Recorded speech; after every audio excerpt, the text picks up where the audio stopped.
What up, YouTube, YouTube, YouTube? It's your boy. Welcome to the Art of Sampling from the Soul. Alright, so the expert in anything was once a beginner. That is a powerful, powerful statement. So don't get discouraged. I'll need y'all to hone your skills. So this is the first episode. So I'm gonna teach you a technique, and especially if you're a beginner. If you are a beginner, you need to work on this technique for at least 2 weeks. And if it takes 3 weeks to a month, then take 3 weeks to a month. But you got to master this. Now, everything inside you is gonna say, you know what, I wanna make a complete beat. But go through the steps. Get your foundation strong. It's like being a boxer. You gotta know how to throw a punch correctly, or you can hurt yourself. So let's get these techniques down packed, because it's gonna make you better. It's gonna make your chopping better. It's gonna make your ear better. It's just gonna make everything better. All right.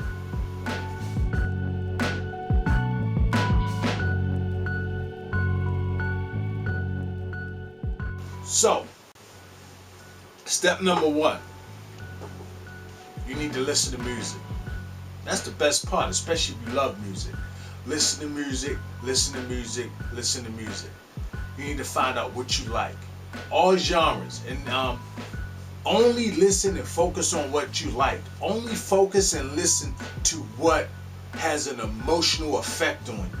Those are the songs I need you listening to, because those are the songs that are going to inspire you, and those are the songs that are going to make you listen more intently to like sounds and transitions. And the more you listen to stuff, your ear will start to pick up on what goes together and what type of melodies to put together. But not only that, what sounds that you are attracted to.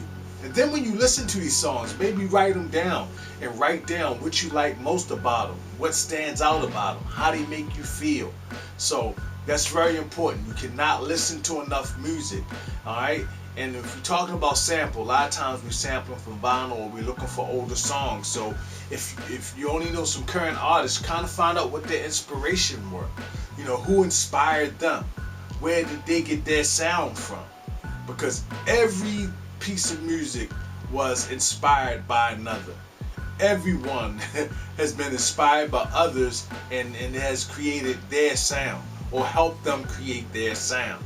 So listen to music.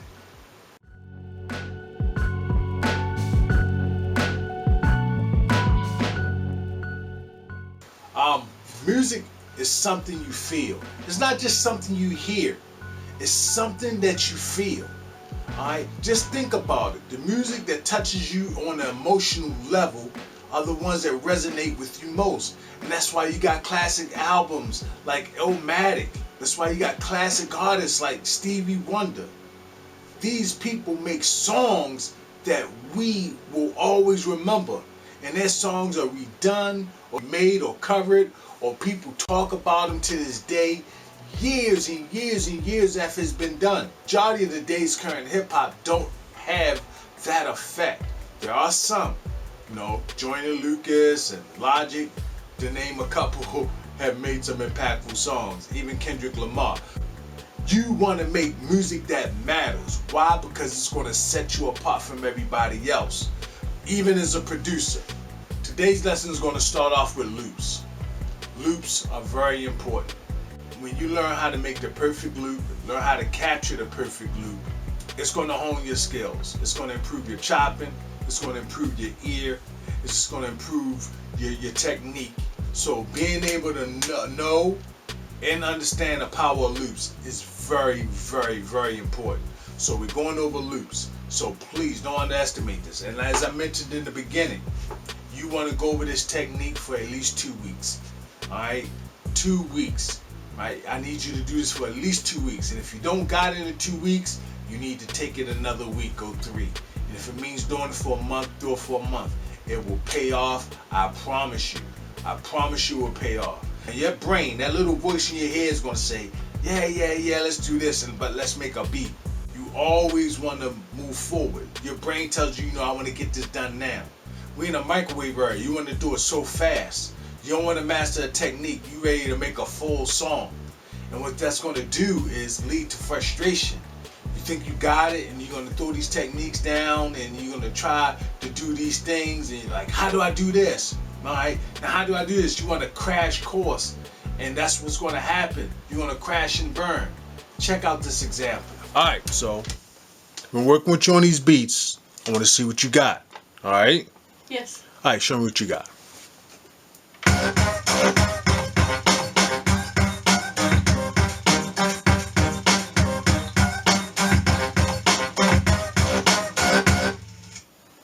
Is that good?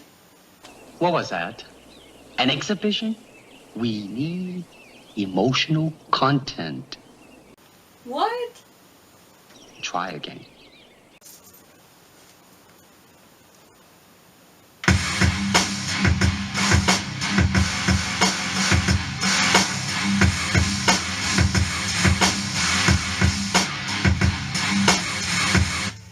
I said emotional content, not anger.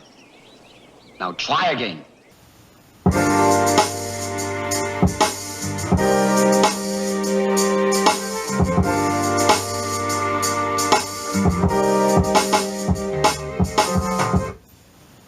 That's it. How did it feel to you? Let me think. Don't think. Feel. I'm out of here. I'm done. I mean, that was just a little humorous thing, but hopefully that kind of gives you an idea and a philosophy that, you know, sticking to your craft and learning the foundations and learning these individual steps one by one will increase the technique and improve your beat making skills. So, without further ado, let's get into these loops. All right, here we go. About to get into these loops. As I mentioned, I'm explaining the power of loops, but meanwhile, I'm going to give you an example of how to edit a loop. I know each software and each DAW is different, but knowing your software and knowing your equipment is very important. I'm going to sample this in right now.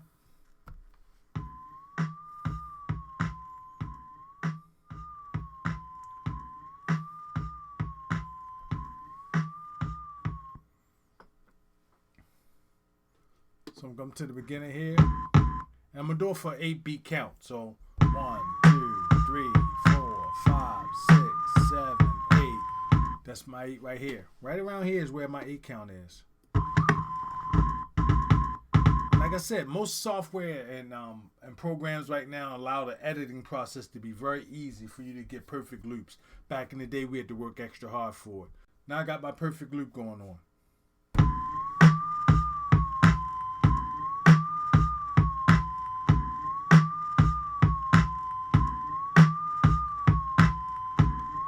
Now, a lot of your software is going to allow you to be able to time stretch it. So let's see how long this is.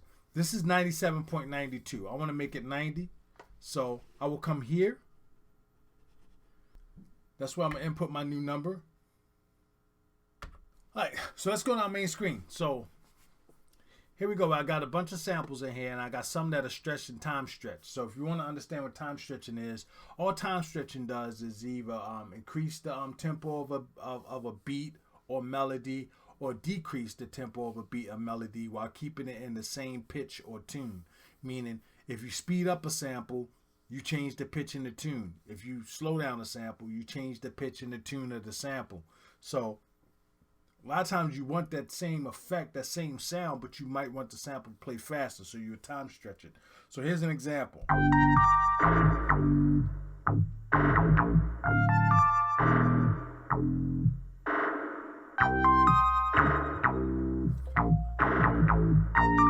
So that's the normal way. Here's the time stretch to 90.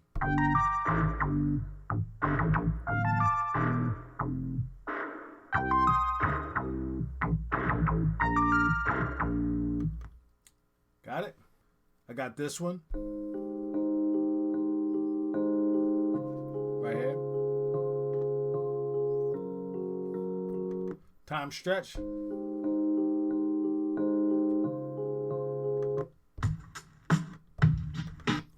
Alright, so now I'm going to drag that other beat over You look over here, these are my break beats. Got about 7 of them.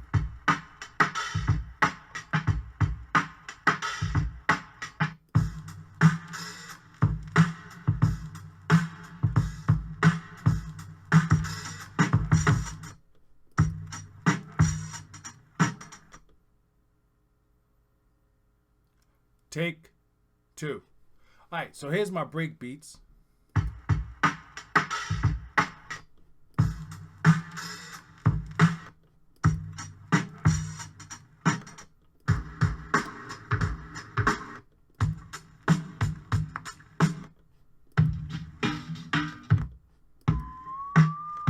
Now, break beats are good for if you ain't got your drum skills up yet. Break beats are great to use, and you can even chop up those break beats or manipulate those break beats inside your loops. Once you got your drum beats on a perfect loop, now you can start adding musical melodies that you may sample and got done. It's good to do that and maybe put them in a dart and then just experiment with the sounds. For instance, experiment with how they sound with different drum sounds. All these beats have been time stretched to 90 BPM. Now these musical melodies at the bottom are the original tunes.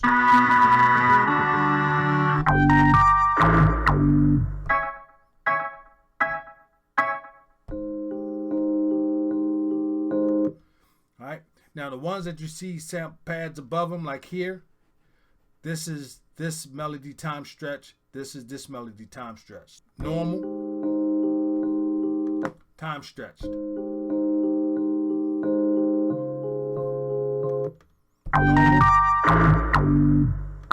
time stretched. That's a big thing now. Most software, most programs give you the ability to time stretch, gives you ability to control pitch. So therefore you have a lot more versatility than what we did back in the day to match up beats. For instance, let me play the sequence here.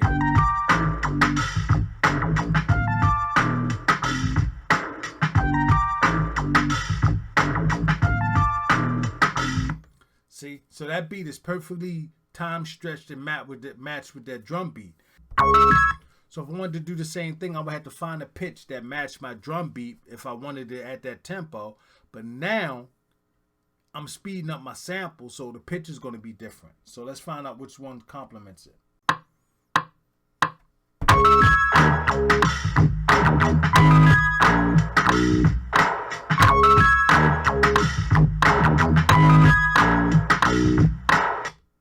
The one untimed stretch that I took the sample to match the beat of my drum or match the speed of my drum.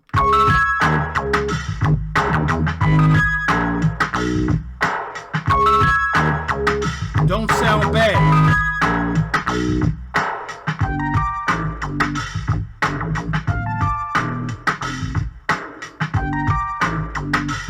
I love the texture of that one better. And those are the things that we ran into back in the day because we weren't able to time stretch. So we had to find creative ways to make it work or pitch it down to the original tempo and then slow our drum beat down. So now with technology, you can really get it in, and the power of loops gives you a lot more flexibility. So let's go back to sequence 3. So let's mess around with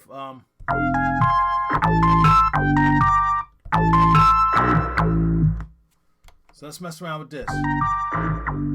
The normal one. So I'm gonna put on 16 levels. Pad 4 right here is original. Everything else is higher and or lower. So let's just play around with the drum beat. And this is what I mean when I say you can master your chop game, because essentially you're kind of doing the same thing but with a loop. So check it out.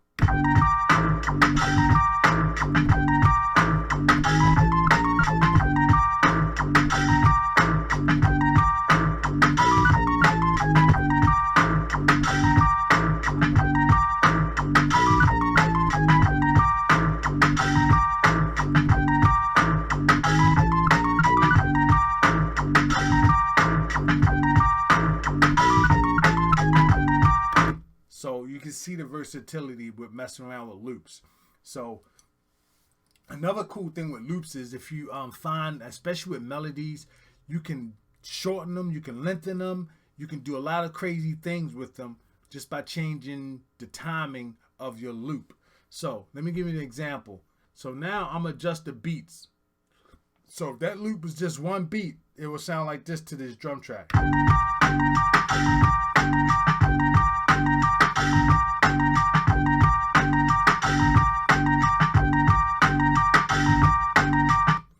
Right? Now if I made it 2 beats,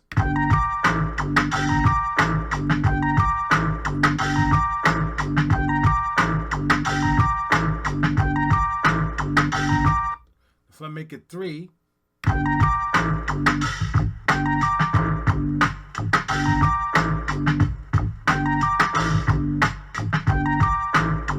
sound like it's off, but it's all on beat. And of course 4 beats.